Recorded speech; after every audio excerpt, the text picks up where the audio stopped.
গেছো তুমি এটাই জানি। আও আমি জননী তুমি হারনি, দাদার কাছে গেছো এটাই জানি। পালিয়ে গেছো তুমি এটাই জানি।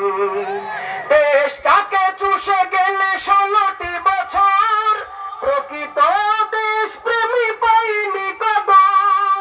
তুমি তো ছিলে শয়তানের নানি, পালিয়ে গেছো তুমি এটাই জানি। আও আমি জননী তুমি হারনি, দাদার কাছে গেছো এটাই জানি। পালিয়ে গেছো তুমি এটাই জানি।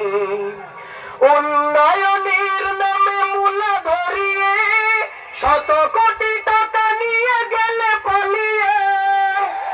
তুমি তো ছিলে সেরা 7 জন।